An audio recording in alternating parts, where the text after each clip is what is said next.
45 years of sacrifice, and now my only child has discarded me like an old piece of furniture. The coldness of her words pierced my heart like a shard of ice. I was sitting in the doctor's waiting room on an uncomfortable green plastic chair, surrounded by the faint scent of antiseptic and the quiet rustle of magazines. My phone rang. It was my only daughter, Cordelia. Her voice, usually as bright and melodic as a church bell, sounded strange, almost cold and distant, as if she were talking to a stranger. "Mom," she said, her words a chilling pronouncement. "We're going on a trip to Dubai tomorrow. I already sold your beach house and your old truck. We needed the money. Bye." And she hung up, just like that. In that single devastating moment, my world shattered into a million sharp, jagged pieces. I am Eleanor Vance, 71 years old. I had become a widow 6 months ago. My husband, Arthur, my rock and my best friend for over 4 decades, had passed away from a sudden heart attack while we were eating breakfast. His last words, whispered with a loving kiss to my forehead, were, "Good morning, my love." Since that fateful day, Cordelia had been more present in my life, or so I had foolishly believed. She came to visit 3 times a week. She helped me with the funeral arrangements and accompanied me to the grocery store. She even suggested I see a doctor for a general checkup. "Mom, you need to take better care of yourself now that you're alone," she'd say with a smile I had always interpreted as love, but which now, in the piercing clarity of her words, I understood was a mask for convenience and greed. The beach house had been our sanctuary for years. Arthur and I bought it when Cordelia was 15, with a lot of hard work and sacrifice. Every summer we would go there, building memories, celebrating birthdays and Christmases. Cordelia would bring her boyfriends and later her husband, Miles. I would cook for everyone, clean and do the laundry. It was our cherished family tradition. It never once occurred to me that she could see it as just a monetary asset to be disposed of. And the truck, that old Ford pickup that Arthur cared for like his own child. He'd wash it every Sunday, change the oil religiously, and always park it in the same spot under the shade of the big maple tree. Cordelia knew what that truck meant to me. It was the last physical link I had to him. His scent still lingered on the worn seats, a ghost of the man who had loved me so profoundly. When she hung up, I stayed there on that uncomfortable plastic chair, surrounded by other sick people, their faces etched with a different kind of pain. And for the first time in months, I didn't cry. Something strange happened inside me, a calmness I hadn't felt since Arthur's death. Because in that gut-wrenching moment, I remembered something I had completely forgotten. 3 days before he died, Arthur had handed me a manila envelope. "Eleanor, put this in the drawer of your dresser. If something happens to me, open it after a while, but only when you feel ready." I had tucked it away without much thought. After the funeral, with so much grief and so many arrangements to make, I had simply forgotten. But there it was, waiting for me at home. The nurse called me to go into the office. The doctor examined me and told me I was in good health for my age, that I just needed to rest more and eat better. I nodded and smiled, but my mind was elsewhere. I was thinking about that envelope, about the coldness in Cordelia's voice, and how Miles was probably behind all of it. He had never liked me. He always saw me as a nuisance. I left the office and walked slowly to the bus stop. I no longer had a car, according to Cordelia. But as I waited, I couldn't help but smile. There was something poetic about all of this. My daughter thought she had left me with nothing. But what she didn't know was that Arthur, my dear Arthur, had always been a man who planned ahead. The bus arrived, and I sat by the window. I watched the city go by, the houses, the stores, people rushing everywhere, all with their own quiet tragedies, their own buried secrets. I had my own too, and I was about to discover them. When I got home, I went straight to my room. I opened the dresser drawer, and there was the manila envelope, exactly where I had left it. My hands trembled slightly as I picked it up. I could feel there were several documents inside. Arthur had written my name on the front in his neat, familiar handwriting. I sat on the bed we had shared for so many years and took a deep breath. It was starting to get dark outside, and the house was filling with those familiar shadows that no longer scared me. I opened the envelope slowly, as if unwrapping a precious birthday gift. What I found inside would change everything.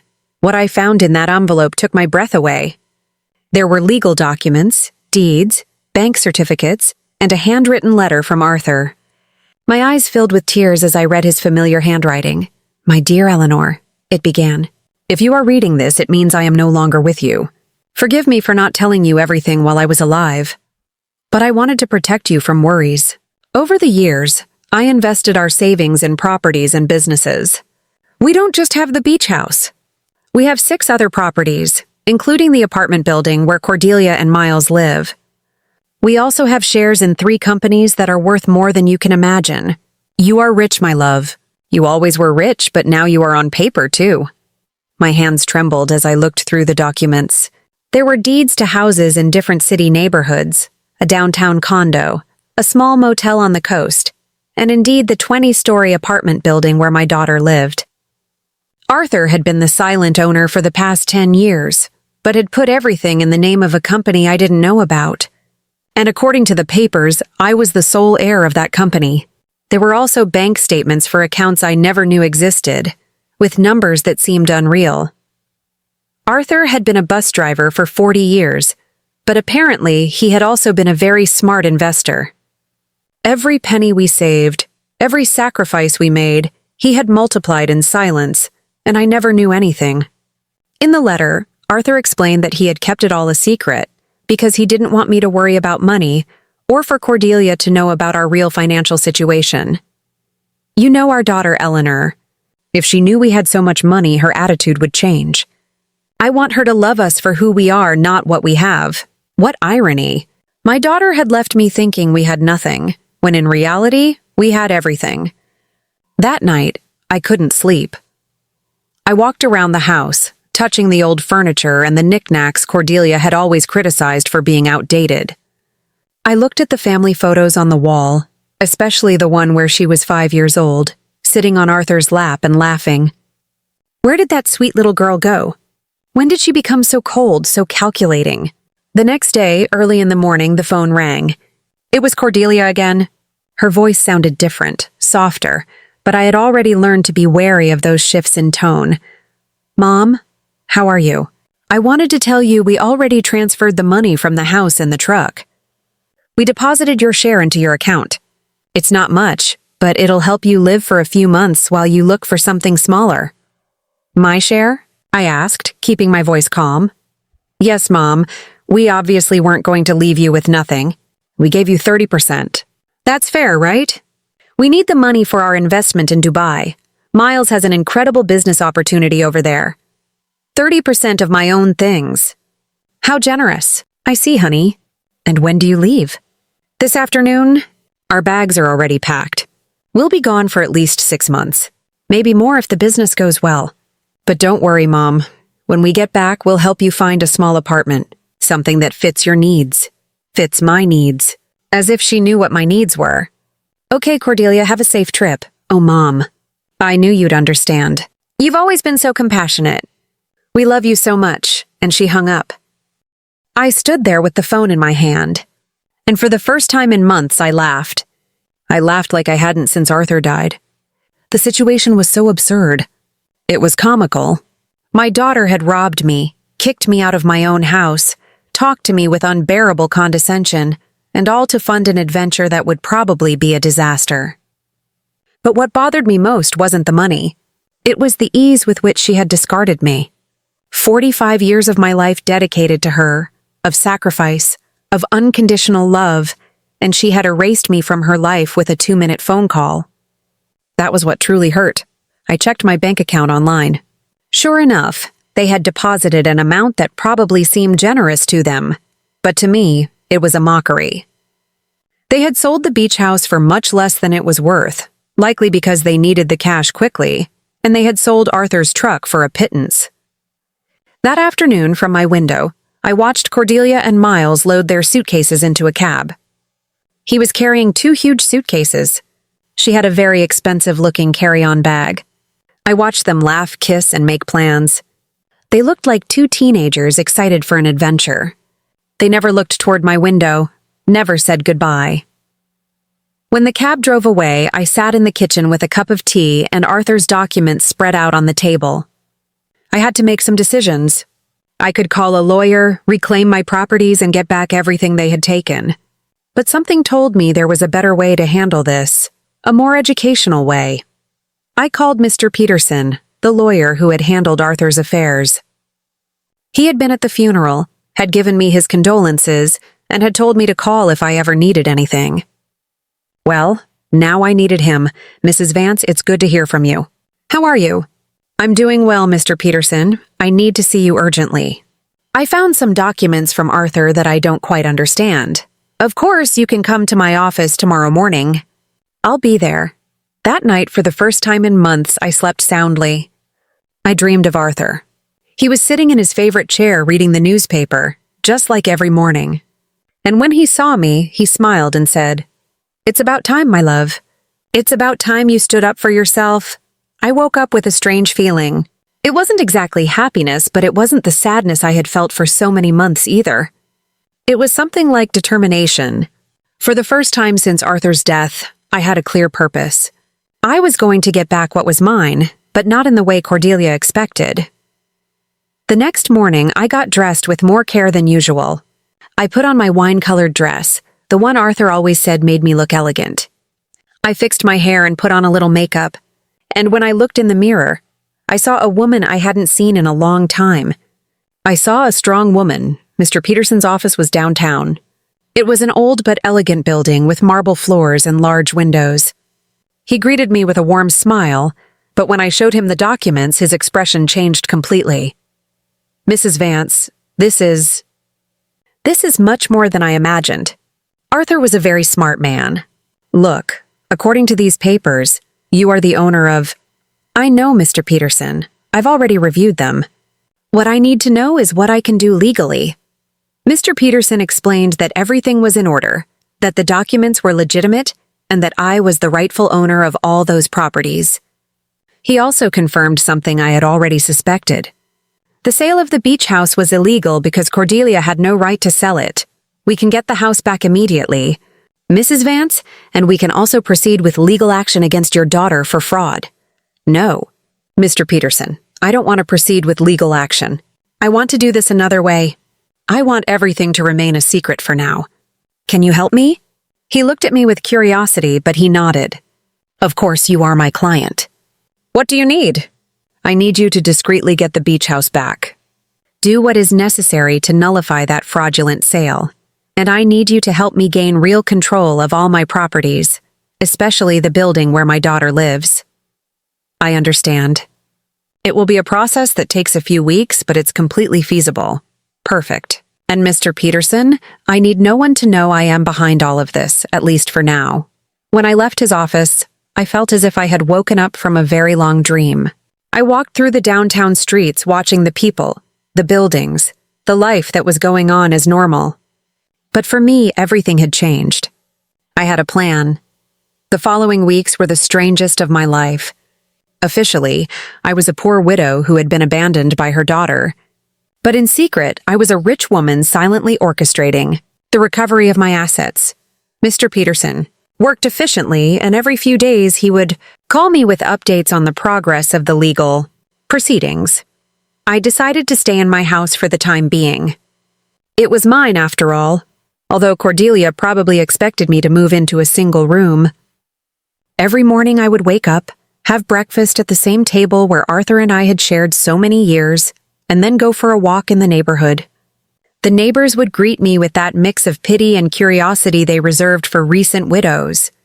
My lifelong neighbor, Aurora, came up to me one afternoon while I was watering the plants in the front. "Eleanor, dear, is it true that Cordelia went to Dubai and left you all alone?" "Yes, Aurora, she went with Miles. They have business plans over there." "And how are you going to live, sweetie?" "We all know Arthur didn't leave much money." If you only knew, I thought. "Don't worry, Aurora. I'll be fine. Do you need anything? I can bring you some food, help you with groceries." "You're very kind, but I'm fine, really." Aurora looked at me with that expression I knew well. It was the same look I had received after the funeral.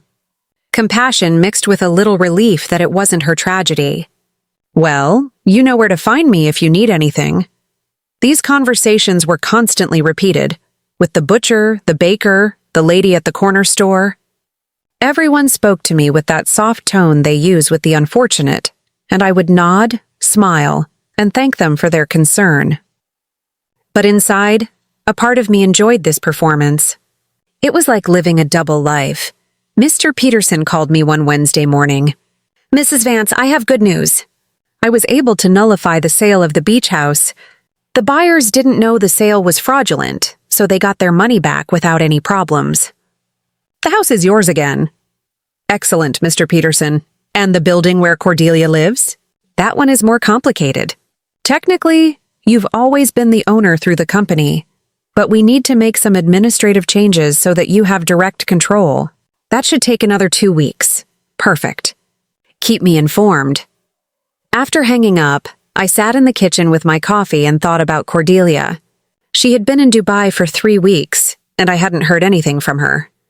Not a call, not a message, not even a postcard. To her, I had ceased to exist the moment she got the money she needed, but I knew that was going to change soon. I decided to visit the beach house.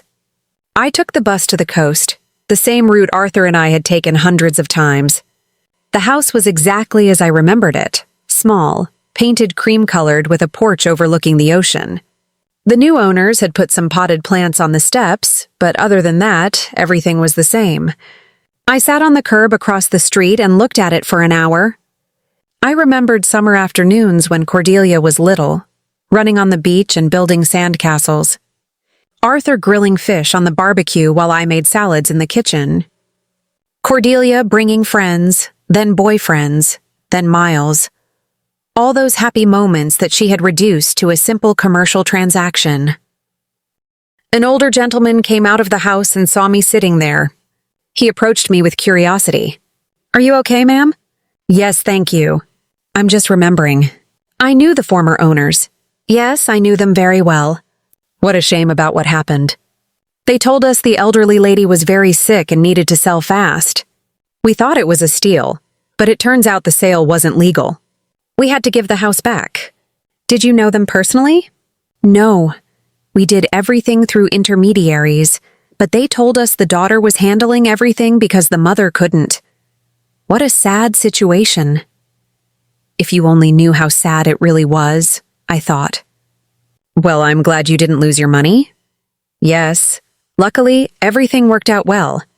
Although now we have to look for another house. We liked this one a lot. I left there with a heavy heart. It wasn't just the money that hurt. It was the ease with which Cordelia had lied about me. She had made up a story about my illness.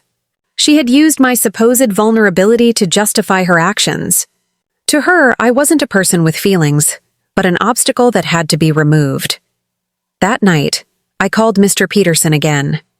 "Mr. Peterson, I need you to help me with something else. I want to get Arthur's truck back too." "That will be more difficult, Mrs. Vance. The truck was in your name, but your daughter had a power of attorney that allowed her to sell it. Don't you remember?" There it was. The moment Cordelia had started planning all of this. I vaguely remembered signing some papers she had brought to me, telling me they were to facilitate the funeral and inheritance arrangements. I had been so confused by grief that I signed without reading. How naive I had been. "I understand, Mr. Peterson. Is there any way to get it back?" "We can try, but it will be more complicated. We would need to prove that you signed that power of attorney under deception or coercion. Let's do it. I want to get back everything they took from me." Over the next few weeks, I developed a strange routine. In the mornings, I was the poor widow everyone knew. I would go out to buy necessities, talk to the neighbors, and keep up appearances. But in the afternoons, I became a businesswoman. I would study Arthur's documents, talk to Mr. Peterson, and plan my next move.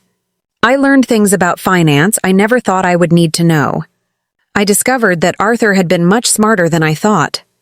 Every one of his investments had been carefully calculated. The building where Cordelia lived, for example, wasn't just profitable from rent. It was in an area that was rapidly appreciating. I also discovered that Miles, Cordelia's husband, had a lot of debt. He had taken out loans using the apartment they lived in as collateral, not knowing he wasn't the real owner. When the banks figured this out, he was going to be in serious trouble. Mr. Peterson called me one Friday with important news. "Mrs. Vance, we've finished all the paperwork. You now have total control of all your properties. I also got Arthur's truck back." The buyer turned out to be an acquaintance of mine, and when I explained the situation, he agreed to return it in exchange for a small compensation. "Excellent work. Mr. Peterson, now I need you to help me with one more thing. I want you to send a letter to my daughter." "What kind of letter?" "An eviction notice." There was silence on the other end of the line. "Mrs. Vance, are you sure you want to do this?" "Completely sure. She decided I wasn't important in her life. Now she's going to find out how important I really am." "I understand. Do you want me to send it to Dubai?" "No, I want you to give it to her when she gets back. I have a feeling it's going to be very soon. I wasn't wrong." That same afternoon, Aurora came running to my house with fresh neighborhood news. "Eleanor, did you know that Miles is in trouble with the bank? My brother-in-law who works there told me they're investigating some loans he took out using the apartment they live in as collateral, but it turns out the apartment isn't his." "Really?" "Yes. And it seems Cordelia didn't know anything. They're saying she's going to have to come back from Dubai to sort out this mess. What a complicated situation." "Yes, and the worst part is apparently Miles lied to her about the business in Dubai. There was no business. He just wanted to escape the debts he had here. Perfect. Everything was working out exactly as I had expected. Cordelia had trusted Miles, had sacrificed her relationship with me for him. And now she was discovering that he wasn't the man she thought he was. That night, I sat on the porch with a cup of tea and looked at the stars. Arthur used to say that the stars were the souls of people who had lived a full life, watching over their families from the sky. If that was true, then he was up there, watching his plan unfold perfectly. "Thank you, my love," I said to the sky. "Thank you for taking care of me, even after your death." The next day, Mr. Peterson called me early. "Mrs. Vance, I have some news. Your daughter just arrived in the country. She's at the airport alone." "Alone?" "Yes. Apparently Miles stayed in Dubai. There are rumors they had a very big fight." "I see. Did you send the letter?" "I'm going to send it today. She should receive it tomorrow." I hung up the phone and stood there in the kitchen, feeling a mix of nervousness and anticipation. After so many weeks of silent planning, the moment for the first real move had finally arrived. Cordelia was about to discover that her mother was not the defenseless victim she believed. Cordelia arrived at her apartment on Tuesday night. I knew this because Aurora, who seemed to have informants throughout the neighborhood, came to tell me the next day. "Eleanor, your daughter came back last night. I saw her go in with one suitcase, but she looked terrible. Pale, with dark circles under her eyes, as if she had been crying the whole flight. Alone, completely alone. And something strange, Eleanor. When the doorman asked her for the keys, she didn't have them. She had to ask the superintendent to let her in with the emergency copy. Interesting. Miles had the keys, which meant he had probably decided not to come back. Or maybe Cordelia had discovered something about him and had fled. In any case, my daughter was back, and very soon she would receive my little welcome gift. Mr. Peterson called me that same afternoon. "Mrs. Vance, the letter was delivered an hour ago. The doorman confirmed that your daughter received it in person. Perfect. How long did we give her?" 30 days to vacate the apartment as per legal standards. "But Mrs. Vance, are you sure you want to do this? She is your daughter after all." "Mr. Peterson, my daughter kicked me out of my own house with a 2-minute phone call. She sold my things without asking. She treated me like garbage. Now she's going to learn that actions have consequences." "I understand. I just wanted to make sure you had considered all the implications." "I have considered them, Mr. Peterson. All of them. That night, I couldn't sleep. I stayed awake imagining Cordelia's face when she read the letter. The initial confusion, then the disbelief, then the panic. She would probably think it was a mistake, that someone was trying to scam her. But when she called to verify, she would discover that everything was completely legal. The next day, as if she had been waiting for my call, the phone rang at 8:01 in the morning. It was Cordelia, and her voice sounded desperate. Mom, I need to talk to you urgently. Good morning, honey. How was Dubai? Mom, I don't have time for that right now. I received a very strange letter yesterday.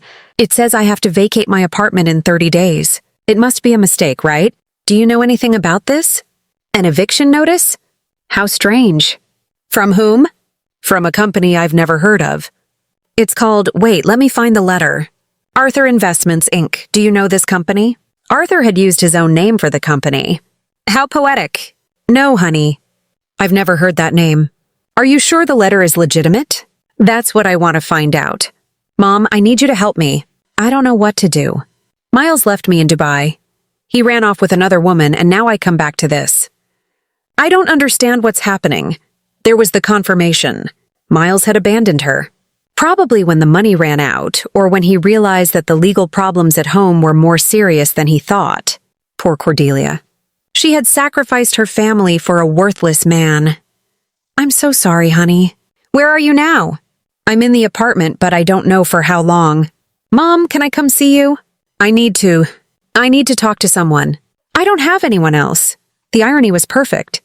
Now that she was left without the man for whom she had abandoned me, she remembered she had a mother. Of course, honey. Come over whenever you want. I'm on my way. I hung up the phone and looked at myself in the mirror. I had to be perfect for this performance. I put on my most conservative gray dress, tied my hair in a simple bun, and practiced my expression of a worried but resigned mother. When Cordelia arrived, she would see exactly what she expected to see: a poor, vulnerable widow who had been abandoned by her own daughter. Cordelia arrived an hour later. When I opened the door, I was surprised at how bad she looked. She had lost weight, had deep circles under her eyes, and her expensive clothes looked wrinkled and unkempt. Her eyes were red from crying. "Mom," she said, and for a moment I thought she was going to hug me, but she stopped as if she suddenly remembered how things had ended between us. "Come in, honey. Do you want some coffee?" "Yes, please." We sat in the kitchen at the same table where I had read Arthur's documents weeks ago. Cordelia looked small in that chair, lost, just like when she was a child and came to tell me about her school problems. "Mom, I'm so sorry for the way I left. I know I didn't treat you well." "It's in the past, honey." "No, it's not. I treated you badly. I said horrible things, and now—" Her voice broke. "Now I have no one." "What happened with Miles?" "He left with a 25-year-old hotel waitress in Paris. It turns out there was never any business in Dubai. It was all a lie. He just wanted to escape the debts he had here and use the money from the sale of your house to fund his adventure." "All the debts?" "Yes, Mom, so many debts. It seems he had been taking out loans for years, using the apartment we lived in as collateral. But now I find out he wasn't the owner of the apartment. How is that possible? Here was my opportunity." "I don't know, honey. Property matters are very complicated. The problem is that now the banks are coming after me for his debts. They say since we were married, I'm also responsible. And on top of that, this eviction notice. Mom, I don't know what to do. I don't have money. I don't have a job. I don't have anywhere to live." She started to cry, real tears of genuine desperation. And for a moment, my mother's heart softened. I wanted to hug her, console her, tell her everything would be okay. But then I remembered the coldness in her voice when she called me from the doctor's office. The ease with which she had discarded me. The way she had talked to me as if I were a burden. "Did you talk to a lawyer about the letter?" "I don't have money for a lawyer, Mom. We spent all the money in Dubai. Miles took what little was left when he ran off with that woman. So, what are you going to do?" "I don't know. I thought maybe I could stay with you for a while, just until I find a job and can get a small place to live." There was the question I had been waiting for. After kicking me out of my own house, after selling my things, after treating me like garbage, she now wanted me to rescue her. She wanted the poor widow she had created to save her from the consequences of her own actions. Of course. "Honey, This will always be your home." Cordelia looked at me with surprise, as if she hadn't expected it to be so easy. "Really, Mom, after everything that happened? You are my daughter, Cordelia. That will never change." She got up, and this time she hugged me. It was a desperate hug from someone drowning and clinging to the only thing they can find. I hugged her back too, but not with the unconditional love from before. Now there was calculation in my embrace. Strategy. "Thank you, Mom. I promise I'll find a job soon. I won't be a burden. Don't worry about that now. Rest, recover, and then we'll see what your options are." Cordelia left that afternoon to get some things from her apartment. I stayed in the kitchen, thinking about how easy it had been. She had come to me exactly as I had planned, broken, desperate, with no options. And best of all, she suspected nothing. To her, I was still the poor, abandoned mother who needed her compassion. But this was only the first part of my plan. Having her live with me would give me the perfect opportunity for the next phase.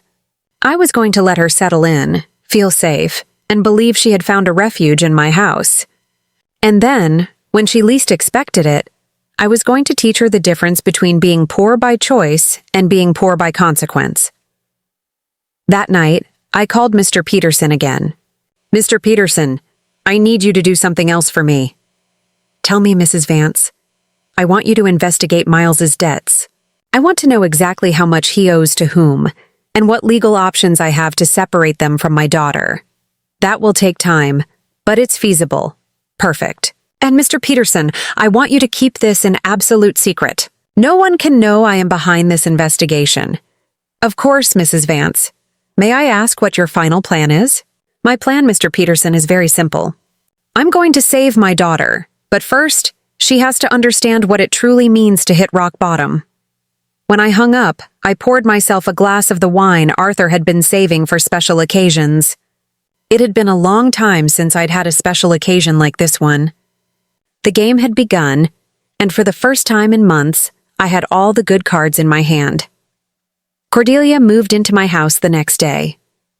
She arrived with 2 suitcases and a cardboard box, all that was left of her previous life. I watched her unpack in her old room, the same one she had slept in during her teenage years, and I could see the humiliation in every one of her movements. She had gone from living in a luxury condo to taking refuge in her childhood bedroom. "Mom, I found this in the apartment," she said, showing me a manila envelope. "It was among Miles's things. It has your name on it." It was another one of Arthur's envelopes.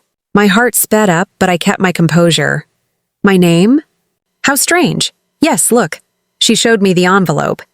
Indeed, it had my name written on it in Arthur's handwriting, but this envelope was different from the one I had found in my dresser. This one was smaller, newer. "Maybe Miles found it among Dad's things when he died and forgot to give it to me," Cordelia said. "It's possible. Can I see it?" I opened the envelope in her presence. Inside was a short letter and a small key. The letter said, "Eleanor, if you are reading this after having received the main envelope, it means our daughter is going through a difficult time. This key opens a safety deposit box at the Central Bank downtown branch. The number is 247. There is something there that can help you help her, but use it wisely. With eternal love, Arthur." Cordelia read the letter over my shoulder. "A safety deposit box. It's all so complicated. The banks say that since we were married, I'm responsible for all his debts anyway. And the divorce? I don't even know where Miles is now. He just disappeared. His phone is disconnected. He doesn't answer emails. Nothing. It's as if he vanished." Perfect. Miles had run away like the rat he had always been, leaving Cordelia to face the consequences of her actions alone. In a way, he had done me a favor. Now, my daughter was experiencing exactly what I had felt when he abandoned me. Betrayal by someone she had completely trusted. "I'm so sorry, honey. I didn't know things were so bad. I didn't either. Mom, I thought Miles loved me, that we were going to build something together. But it turns out I was just an easy way for him to get money and documents." Cordelia started to cry again. How could I have been so stupid? How did I not realize who he really was?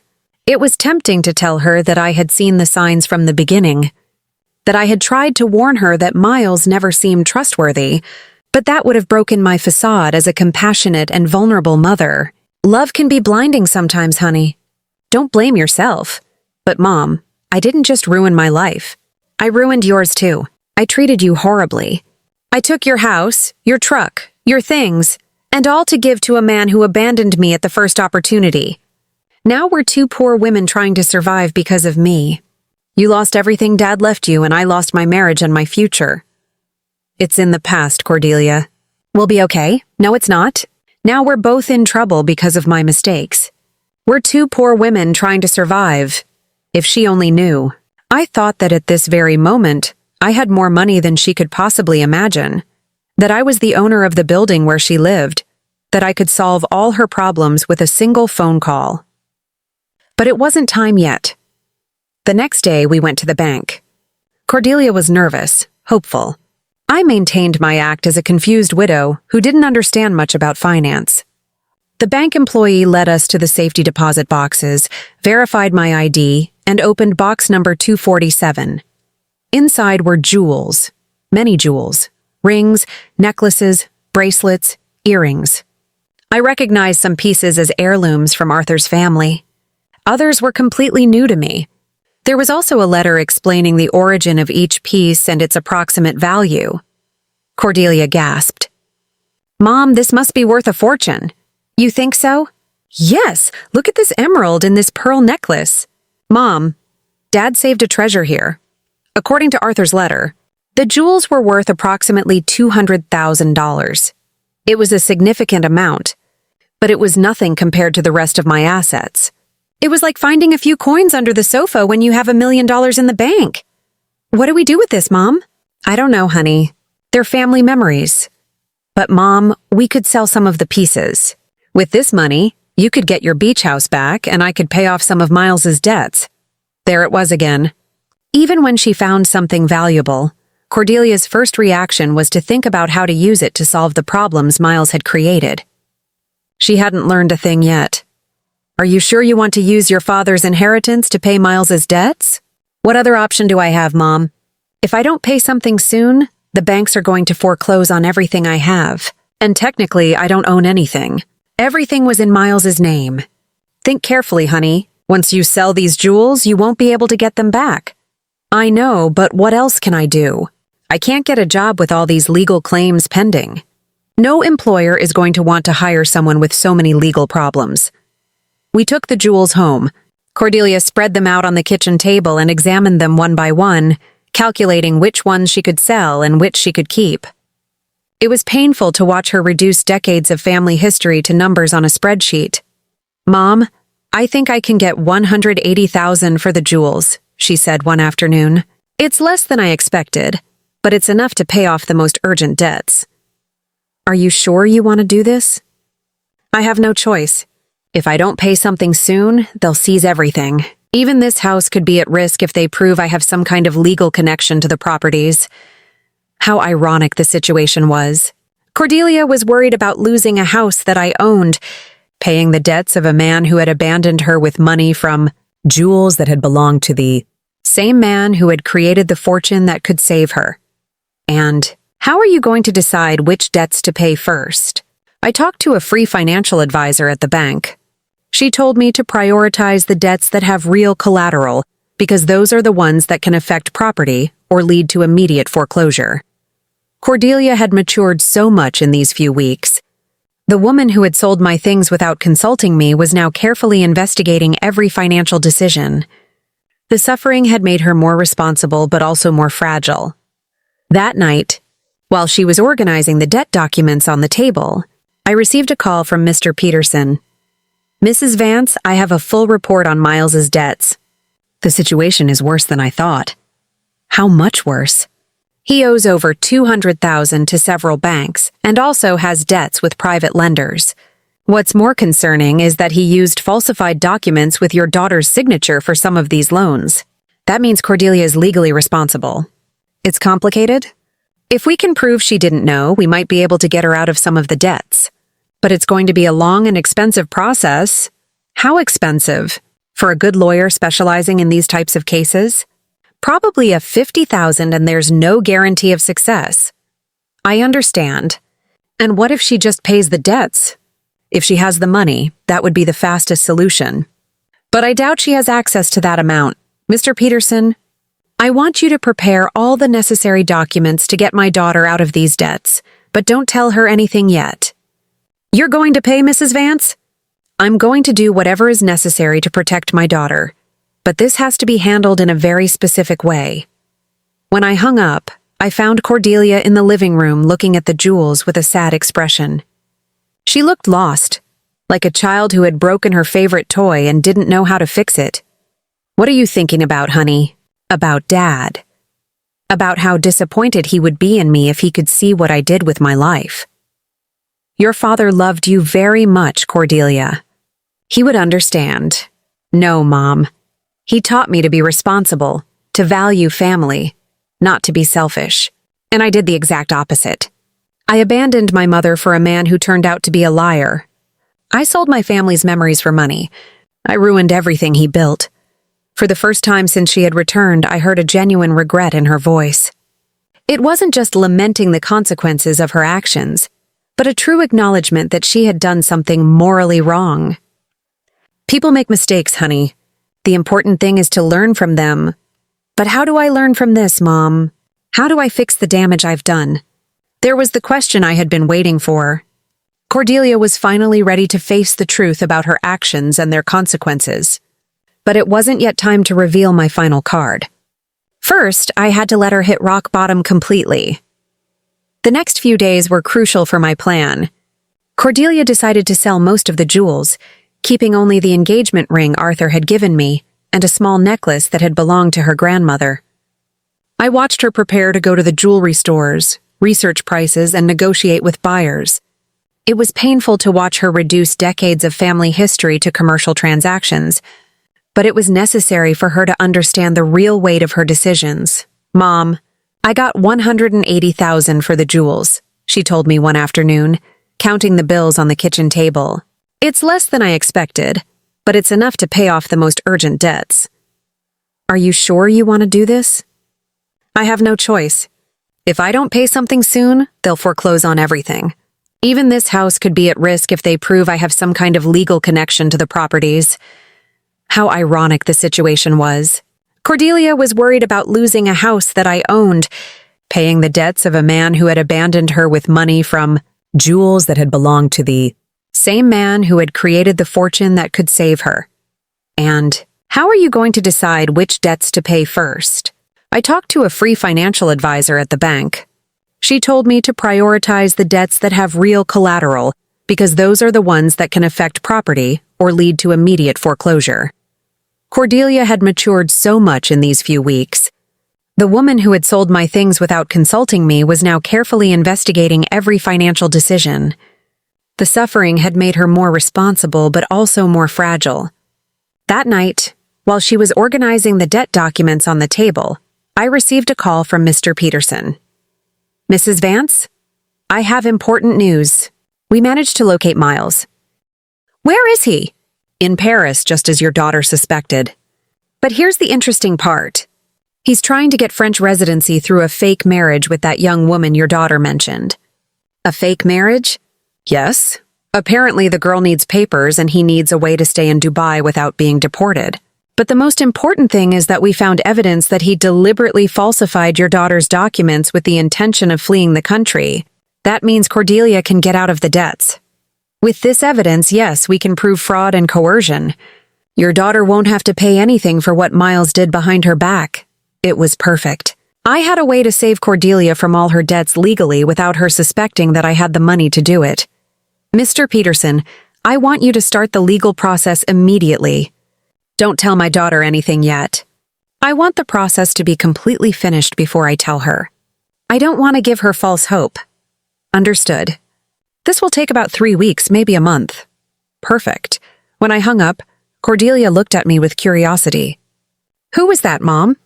A lady who was asking about Mrs. Davis, our neighbor on the corner. She had the wrong number. Lying had become easy.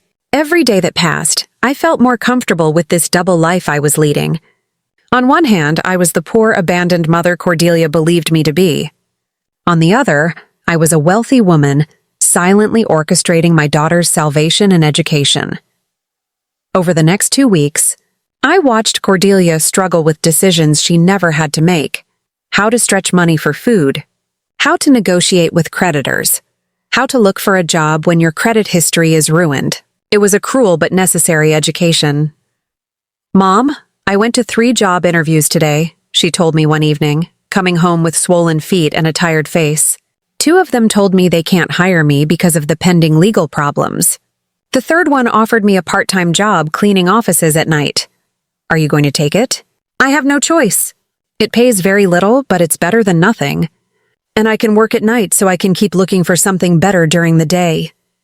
Seeing my daughter, who had lived a comfortable life for over 40 years, preparing to clean offices at night, broke my heart, but it also filled me with pride.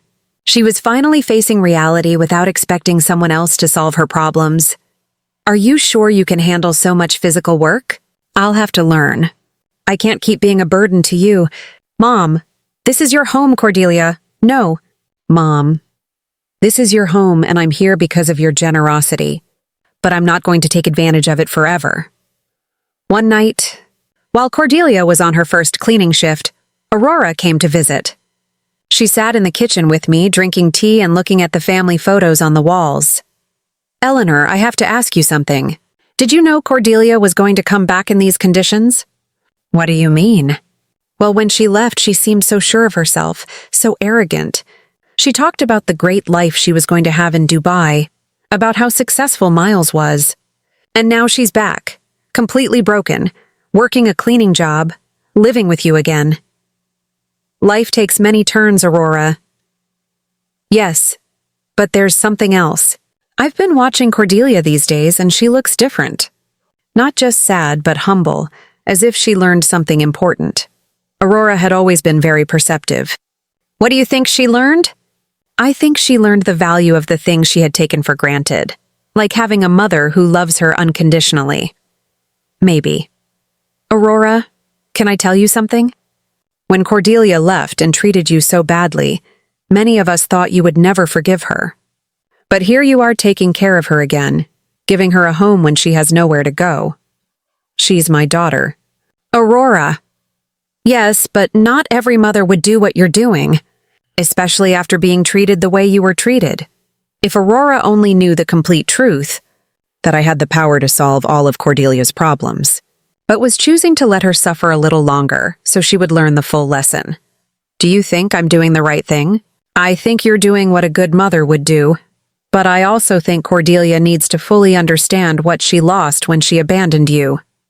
She needs to value you not just as the mother who rescues her when she's in trouble, but as the strong woman who built a stable life for 45 years. She needs to respect you, not just need you. Aurora had hit the nail on the head. That was exactly the point of my entire plan. I didn't want Cordelia to come back to me out of desperation. I wanted her to come back out of genuine respect and mature love. And how do you think that can happen? I think it's already happening. I've seen her these past few days, Eleanor. The way she talks to you now is completely different. She's no longer the daughter who gives you orders or treats you like a burden. Now she's a grown woman who is genuinely grateful to have a mother like you. That night when Cordelia returned from her job, I saw her arrive tired, but with a new dignity. She had earned those few dollars with her own effort, and that meant something to her. How was your first day? Hard, but not as bad as I thought. The other ladies who worked there helped me a lot. One of them, Mrs. Johnson, taught me tricks to clean more efficiently. Mrs. Johnson? Yes, she's 60 years old and has been cleaning offices for 20 years. She told me she started after her husband left her with 3 small children. She says it's not the job she dreamed of, but that it gave her independence and dignity. She sounds like a wise woman. She is. She said something that made me think a lot. She told me there are 2 types of people who end up doing this job. The ones who are there because they never had opportunities and the ones who are there because they ruined the opportunities they did have. And what did you tell her? I told her the truth, that I had all the opportunities in the world, a family that loved me, a stable home, an inheritance, and that I ruined it all by following a worthless man. What did she say? She laughed and said, "Well, honey, then at least you know exactly why you're here. That puts you one step ahead of most people." Cordelia poured herself a glass of water and sat with me at the table. "Mom, I want you to know something. These past few weeks have been the hardest of my life, but also the most important, because I finally understand what really matters. It's not money. It's not living in the most luxurious apartment. It's not impressing people. It's having people who genuinely love you, who are there when everything falls apart. Cordelia, no, let me finish. You have every right to hate me for what I did to you. I abandoned you when you needed me most. I took everything Dad left you. I treated you as if you were a nuisance. And now I'm here again, expecting you to forgive me and take care of me. I already forgave you, honey, but I haven't forgiven myself. And I won't until I prove that I've truly changed, that I've learned from my mistakes." Mr. Peterson called me the next morning. "Mrs. Vance, I have excellent news. The legal process is almost complete. We can get your daughter out of all of Miles's debts. It was time." After weeks of watching Cordelia struggle, work, and reflect on her mistakes, the moment had finally arrived to show her that she had never been alone, that she had always had someone quietly watching over her. "Mr. Peterson, I want you to organize a meeting. It's time for my daughter to know the whole truth." Mr. Peterson arranged the meeting for Friday morning at his office. I told Cordelia that I had made an appointment with a lawyer who could help her with her legal problems, but I didn't explain the details. She agreed to come, although she was nervous about the cost of the consultation. "Mom, I don't have money to pay a lawyer. I barely have enough to cover basic expenses. Don't worry about that now, honey. Let's just hear what he has to say." We arrived at Mr. Peterson's office on time. Cordelia had dressed in her best clothes, which now looked a little big on her thinner body. She was nervous, wringing her hands, expecting another piece of bad news on her endless list of problems. Mr. Peterson greeted us with his usual professional smile. "Mrs. Vance, Miss Vance, thank you for coming." "Thank you for seeing us," Cordelia replied. "Although I should warn you that my financial situation is very complicated, and I probably can't afford high fees."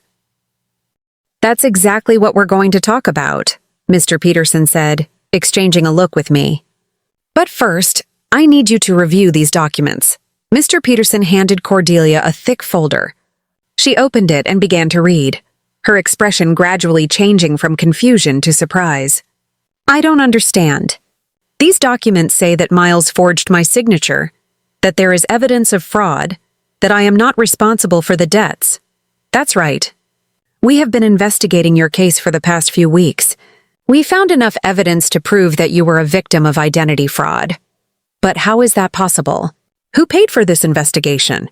I don't have money for this." Mr. Peterson looked at me. It was my moment. "Cordelia, there's something I need to tell you." "What, Mom?" I took a deep breath. After weeks of acting, I was finally going to reveal the truth. "Your father left me more than you knew. Much more. What do you mean?" "Mr. Peterson, show her the other documents." Mr. Peterson took out a second folder and handed it to Cordelia. This time, the documents were the property deeds, the bank statements, the investment certificates, the entire fortune Arthur had built in secret. Cordelia read in silence for several minutes. Her face went through a complete range of emotions: confusion, disbelief, shock, and finally, comprehension. "Mom, this says you are the owner of the building where I lived, and that you have other properties, bank accounts, investments. Yes. This means that when I sold the beach house, it was my house and the sale was fraudulent. I already got it back." Cordelia stared at the papers, trying to process the information. "How long have you known this?" "Since the day you called me from the doctor's office." "You knew all this when I came back from Dubai asking for help?" "Yes. You knew you could solve all my problems when you saw me crying every night?" "Yes." There was a long, tense silence.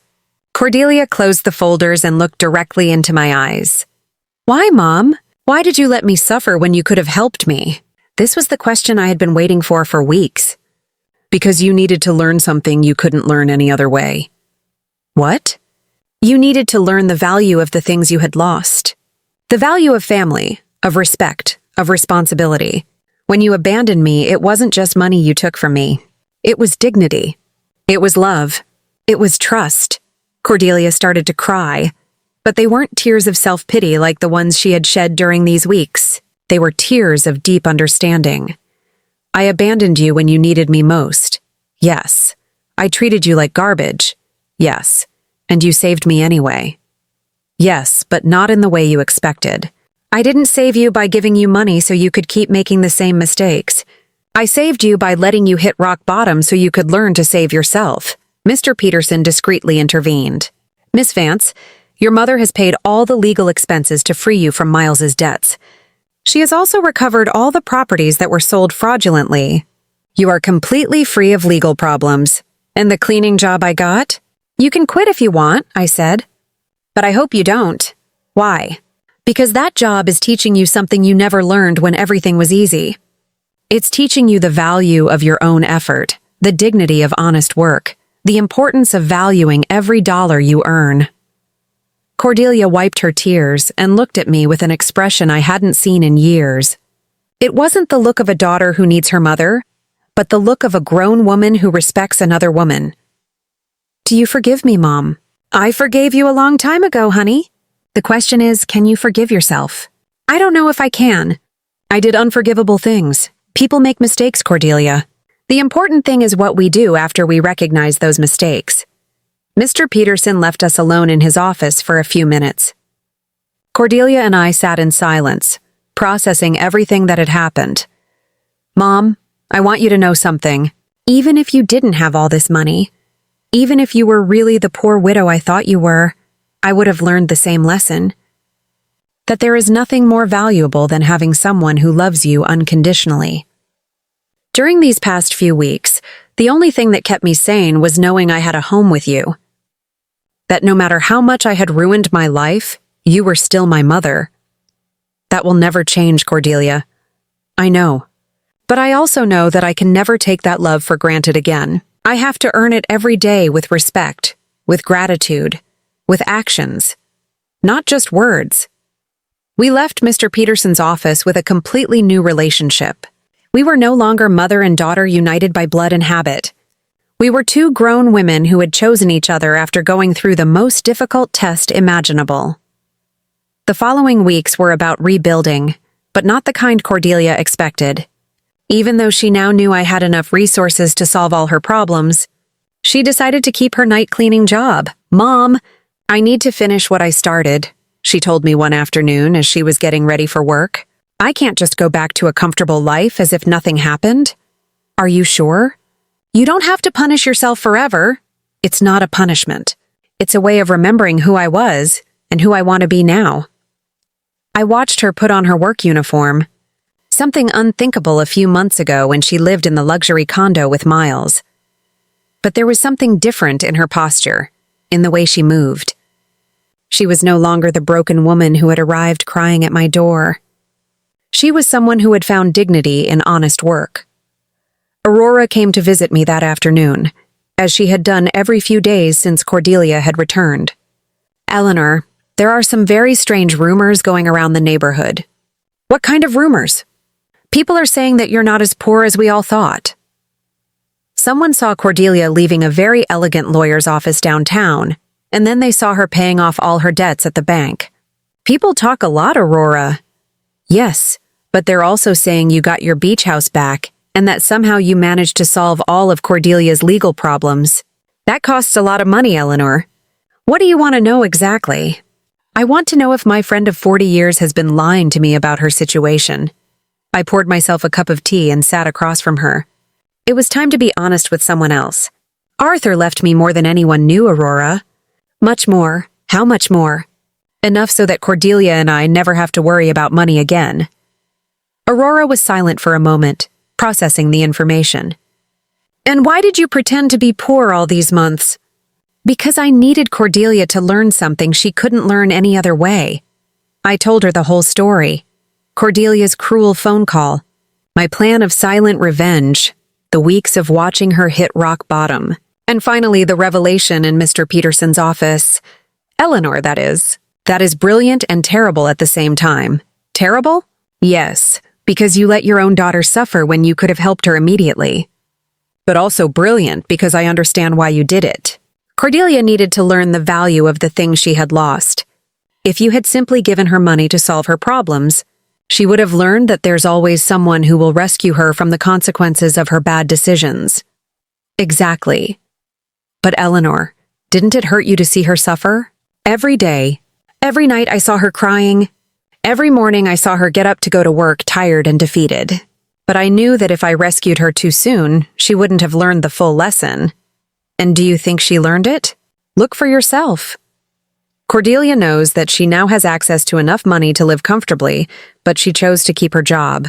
She knows she can move to a better place, but she decided to stay here with me.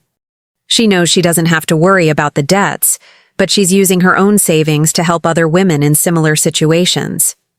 She's helping other women? Yes, she became friends with the ladies she works with and is using some of the money she earned cleaning offices to help a coworker who is having trouble paying for her son's daycare. Aurora smiled.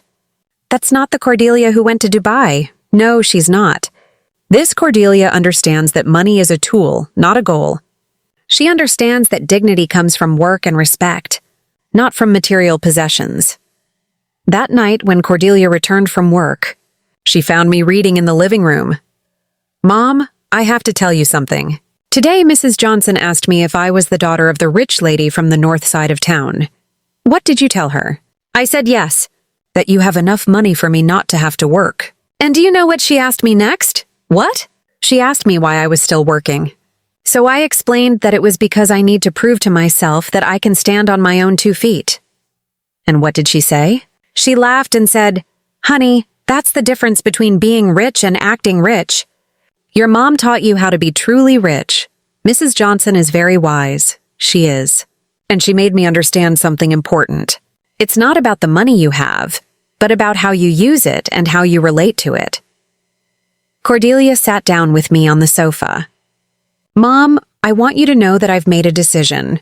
I'm going to keep living here with you, but not as a daughter who has come back home to her parents. I want to stay here as a grown woman who chooses to share her life with her mother. What's the difference? The difference is that I'm going to pay my share of the expenses. I'm going to contribute to the upkeep of the house, and I'm going to treat this relationship as a partnership between 2 independent women who love and respect each other. Cordelia, you don't need to. Yes, I do, Mom. I need our relationship to be different from what it was before. Before I was a daughter who took her mother's love and care for granted. Now I want to be a grown woman who values and takes care of the most important relationship in her life. And your job? I'm going to keep working, but not necessarily cleaning offices forever. I want to go back to school. I want to prepare myself to do something more meaningful with my life. But I want to do it step by step, earning every opportunity. Do you have any idea what you want to study? Yes, I want to study social work. These past few weeks have taught me how many people are going through difficult situations without having anyone to support them. I want to use the resources we have to help other women who are going through what I went through. It was perfect. Cordelia had not only learned to value what she had, but she had found a way to use her experience for something constructive. And what about Miles? Mr. Peterson told me he was arrested in France for the fraudulent marriage.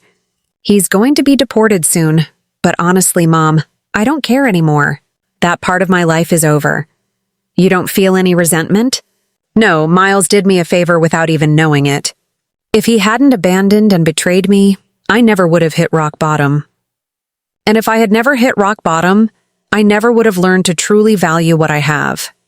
That night, for the first time in months, I went to bed completely at peace. My plan had worked perfectly. Cordelia had not only learned the lessons she needed to learn, but she had emerged from the experience as a stronger, wiser, and more compassionate person. Arthur would have been so proud. 6 months later, our life had found a new balance that neither of us could have imagined before. Cordelia finished her social work studies with excellent grades. and I decided to use some of my resources to establish a foundation to help women in situations of domestic violence and financial abandonment. Mom, the letter from the university arrived, Cordelia said one morning, coming into the kitchen with an envelope in her hands. I was accepted into the master's program. I start next semester. But Mom, I want you to know I'm going to pay for it with my own savings. I've been saving money from my job at the city. The salary isn't high, but she had learned to live with the essentials and to value every dollar she earned. Are you sure? We can easily afford the master's program. I know, but I need to do it on my own. It's part of who I am now. Aurora came to visit that afternoon, as she had done every Friday for the past few months. She had become a confidant to both of us, watching our transformation with fascination. Eleanor, I have to confess something, she said, pouring herself a second cup of tea. At first, I thought you were very cruel to Cordelia. And what do you think now? Now I think you were the wisest mother I've ever known. Look at your daughter. Really, look at her. It was true. The Cordelia who was in the living room studying for her exams was completely different from the one who had left for Dubai months ago. This Cordelia had a serenity that came from within, a confidence that was based on her own achievements, not on material possessions. Did you know I saw Cordelia at the grocery store yesterday buying vegetables for a family she's helping through her job? She hadn't told me. This was the final sign that my plan had worked. Cordelia was no longer doing things for show, but because it was the right thing to do. She was giving back, not because she had to, but because she had genuinely learned the value of a helping hand when you have nothing left. The lessons of suffering had borne the sweetest fruit. The small foundation I started, named Arthur's Legacy, grew quickly. We focused on helping women who, like Cordelia, had been financially abandoned or manipulated by partners. Our first clients were some of the women Cordelia had met on her cleaning shifts. Mrs. Johnson, the wise woman who had first made Cordelia see her reality, became our first volunteer, offering her time and lived experience to guide others. Cordelia balanced her master's studies with her part-time job and her work with the foundation. She didn't take any money from me, and our household expenses were split down the middle, just as she had proposed. Our relationship was a beautiful, equal partnership.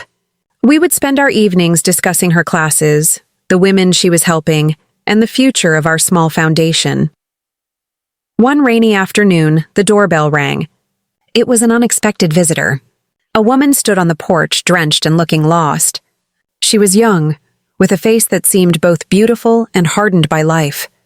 "Are you Eleanor Vance?" she asked in heavily accented English. "My name is Isabelle." "I'm looking for Cordelia." I immediately knew who she was. She was the waitress Miles had run off with in Paris. My heart pounded with a mix of curiosity and dread. What could she possibly want with Cordelia? "She's not here right now," I said calmly. "Can I help you? I came to warn her," she said, her voice trembling. "I saw what he did to you both. Miles, he is a devil. I invited her inside to get her out of the rain." Over a cup of hot tea, Isabelle's story came pouring out in a torrent of broken English and raw emotion. She had been a young, naive waitress from a small town looking for a better life in Paris. Miles had swept her off her feet, promising her a life of luxury and a way to get her papers. He had told her he was a wealthy American entrepreneur. He had also told her a very different version of my family's story. He told me his wife was a terrible, cold woman who was going to take everything from him. He said his mother-in-law was a very sick old lady who had no money and would be a burden. He said he was saving his family by taking the money and running. He made me feel like I was his hero, helping him escape a terrible life. I listened in stunned silence. He had twisted the narrative so completely that he had made himself the victim and Cordelia and me the villains. But then, Isabelle continued, he got into trouble with the police. They arrested him. He confessed everything. He told the French police that he had forged documents, that he had stolen money from his rich American family. He was trying to get residency through a fake marriage, wasn't he? I asked. Isabelle looked surprised. "Yes, how do you know?" "I have a good lawyer. When the police found out about the forgery, they told me I was going to be deported. But they said that if I confessed everything and cooperated, they would be more lenient. I did. I told them everything. That's when I learned the truth. Your daughter wasn't a cold woman trying to take his money, and you weren't a sick old lady with nothing. You were the real owners of the apartment. He lied about everything. Isabelle started to cry. I feel so terrible for what I did to you both. I was so stupid, so naive. But I believed him. He was very charming. I know, honey. He's very good at what he does. He's going to be deported back to America. And I think he wants revenge. He said he has a plan to get back at you both. He said he knows you have money now and he's going to sue you for everything you have. Sue us? On what grounds? He said he was a partner in the company your husband owned. He said he had an investment in it that was worth a lot of money. He said he has proof. I don't know if it's true, but I thought you should know. Isabelle had come to me out of guilt, a genuine desire to make amends for her unwitting role in Miles's scheme. I thanked her for her honesty and her warning. I didn't know if Miles's threat was real, but I wasn't going to take any chances. The minute Isabelle left, I called Mr. Peterson. Mr. Peterson, I have a new problem. Miles is being deported and he's threatening to sue us.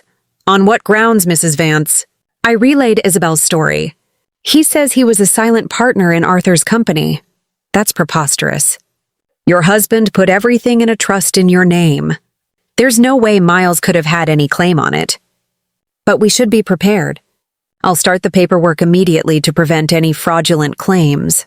We'll be ready for him when he arrives. Thank you, Mr. Peterson. There's just one more thing. Please don't tell Cordelia about this. Not yet. I don't want to worry her. As you wish, Mrs. Vance. I hung up the phone feeling a new wave of anger. Just when things were getting good, Miles was coming back to try and ruin it all again. But this time I was ready for him. This time, I had a plan, and I had a new, stronger version of my daughter on my side. The next few weeks were a strange blend of peace and paranoia. Cordelia continued her master's studies, her part-time job, and her work with the foundation. She was thriving. She was no longer the sad, defeated woman who had arrived at my doorstep. She had an inner strength, a quiet confidence that was a joy to behold. I, however, was on high alert. I was constantly checking my phone for news from Mr. Peterson. He called me one afternoon. Mrs. Vance, I have some news. Miles has arrived in the country. He has a lawyer, and he has indeed filed a lawsuit against you. He's claiming he was a silent partner in Arthur's Legacy, Inc., and that he's entitled to 50% of its assets. That's insane. Does he have any evidence? He claims he has a contract. He says your husband signed it a few months before he died. He says it shows he was a partner in the company and that he was entitled to half of its profits. My heart sank. A contract signed by Arthur just before he died? I didn't remember anything about that. Could Arthur have made a mistake? Had he been so trusting of Miles that he would have given him a piece of our company? It seemed impossible, but Miles's threats now seemed very, very real. What do we do, Mr. Peterson? We fight him. We prove that the contract is a forgery. We show the court that he has a history of fraud. It's going to be a long and difficult battle, but we can win. Is there any way to settle this without going to court? I don't want Cordelia to go through all this again. He's asking for a settlement of $5 million. I think he's trying to scare you into paying.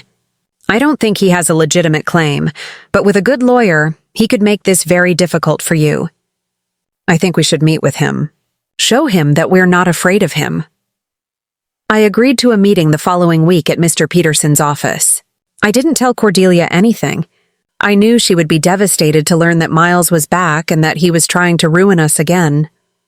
I decided to handle it on my own. I had already put her through enough. The day of the meeting arrived. I was filled with a nervous energy I hadn't felt in a long time.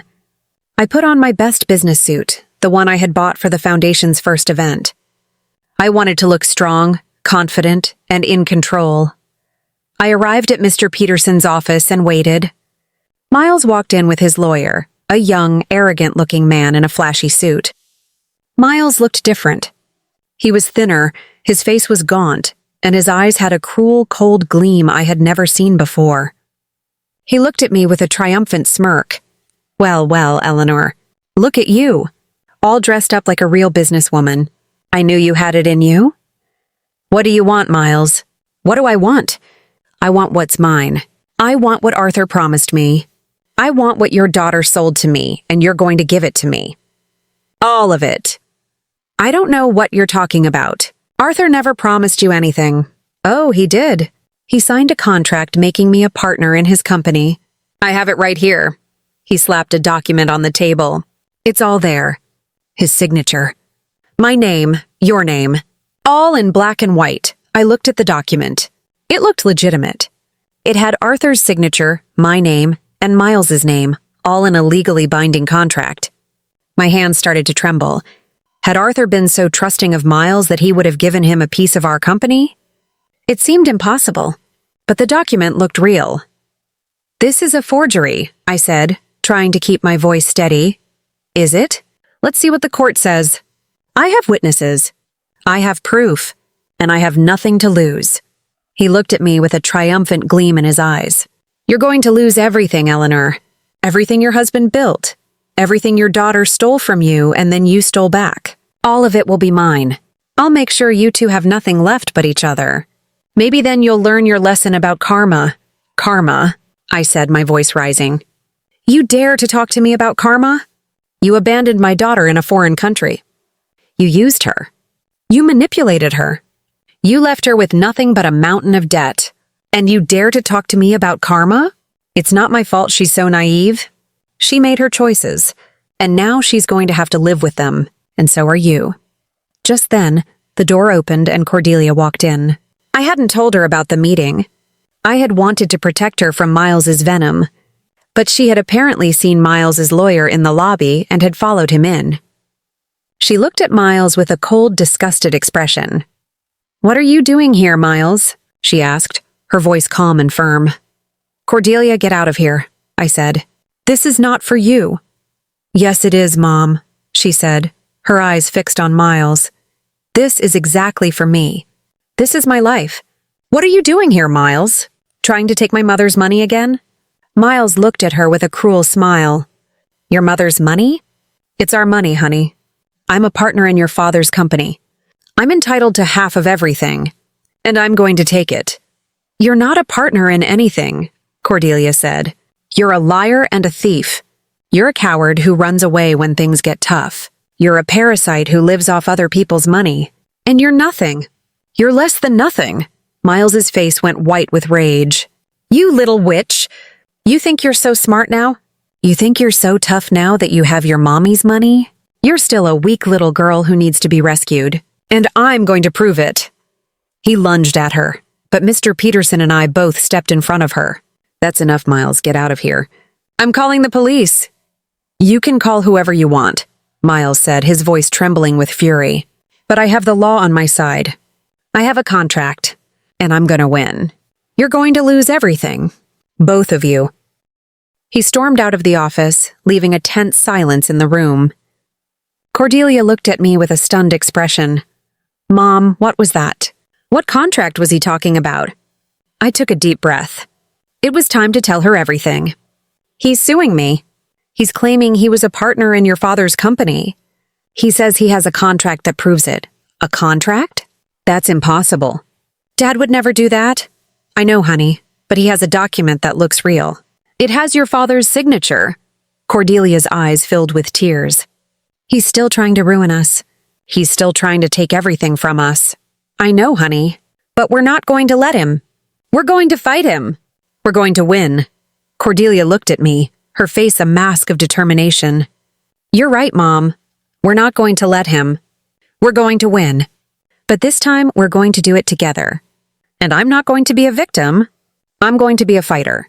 And I'm going to prove to him that he can't hurt us anymore. The lawsuit from Miles was a whirlwind of legal maneuvering and emotional turmoil. Every day brought a new challenge, a new strategy from his lawyer.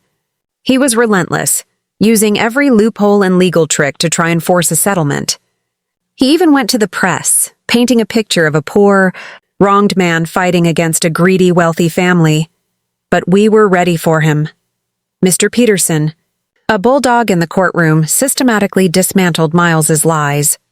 He showed the court how Miles had forged Cordelia's signature on the loan documents, how he had fled the country to avoid his debts, and how he had a history of manipulating people for his own gain.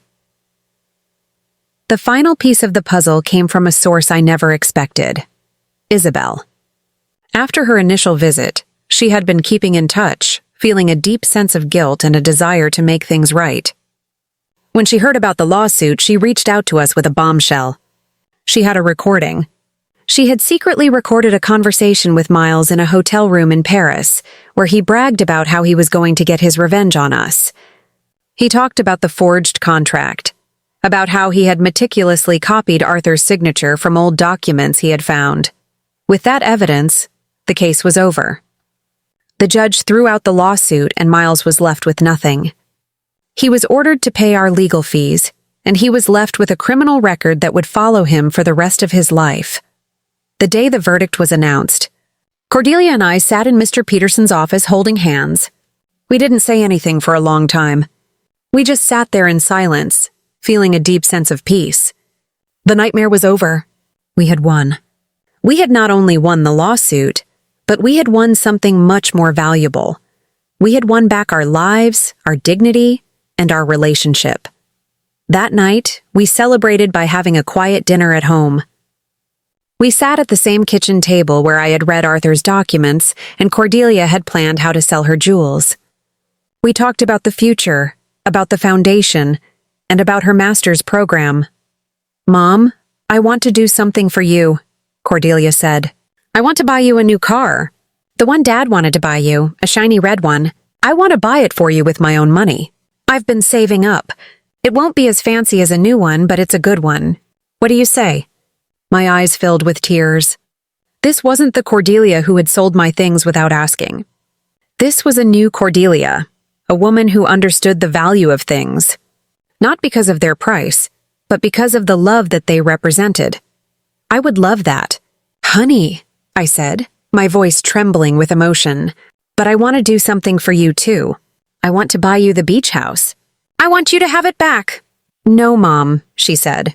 "The beach house is yours. It's Dad's legacy. I want to earn my own life. I want to build something new, and I want to do it with you, but as a partner, not as a child. I want to find my own place when I'm ready, but for now I want to stay here, with you. You are my home, Mom, and I want to be your home too." And she was right. We had found a new way to be a family, a way that was based on respect, on honesty, and on a love that had been tested and had emerged stronger than ever. The following months were a blur of activity. Cordelia graduated from her master's program with top honors. She was hired by a local nonprofit that helped women in abusive relationships. The foundation we had started, Arthur's legacy, grew beyond our wildest dreams. We had a team of volunteers, a team of lawyers who worked pro bono, and a mission that was close to our hearts. We were helping women who were in the same position Cordelia had been in. We were giving them a chance to hit rock bottom and then giving them a hand to get back up. One afternoon, a young woman came into our office, her face a mask of shame and despair. She had been financially manipulated by her husband, just as Cordelia had been. She had nothing left. She had been kicked out of her home and had nowhere to go. Cordelia sat down with her, looked her in the eyes, and said, "I know what you're going through. I've been there. But it's not the end of the world. It's the beginning of a new one. And we're going to help you get there." I watched them, my heart filled with an overwhelming sense of pride. My daughter was no longer the selfish, spoiled woman who had left me with nothing. She was a woman who was giving everything back. She had learned her lesson, and she had used her suffering to help others.